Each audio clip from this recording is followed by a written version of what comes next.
குருவும் சுக்கிரனும் இணைந்திருக்கிறது ஒரு ஜாதத்துல. குருவும் சுக்கிரனும் இணைந்திருக்குது. அது எந்த இடத்துல இருக்குன்னு கணக்கு பார்க்கணும். ஃபர்ஸ்ட் எந்த இடத்துல இருக்குது அப்படின்னு பார்க்கணும். மேசராசியிலா, ரிஷபத்திலா, மிதுனமா, கடகமா, கடகம் தொட்டு மீனம் வரைக்கும் எந்த ராசியில இருக்குன்னு பார்க்கணும்.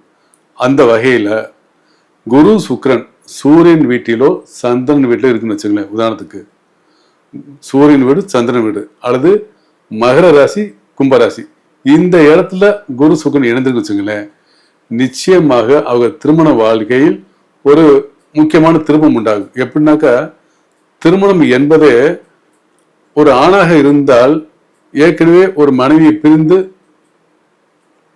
இன்னொரு மனைவியை கட்ட வேண்டிய சூழ்நிலை, பெண்ணாக இருந்தால் கணவனை பிரிந்து மறுபடியும் இரண்டாவது கணவனை திருமணம் செய்யக்கூடிய வாய்ப்பு நிச்சயம் உருவாகும். மறுபடியும் சொல்றேன், குரு சுக்கிரன் கடகத்திலோ சிம்மத்திலோ மகரத்திலோ கும்பத்திலோ இருக்கும் பட்சத்தில் இந்த அப்படி பார்த்தாக்கா குருவோட சுக்கிரன் வந்து கிட்டத்தட்ட ஒரு மாசம் வரை இருப்பாங்களே சார்னாக்கா, அந்த ஒரு மாசம் பிறக்கின்ற குழந்தைகள் அத்தனை பேருக்கு அப்படி இருக்குமானாக்கா அத்தனை பேருக்கு இருக்கு என்பதை விட அந்த குரு சுக்கிரன் இணைந்த இடத்தை சனி செவ்வாய் பார்த்தா நிச்சயமாக நான் சொல்லிய அந்த சம்பவம் நடந்தே ஆகும்.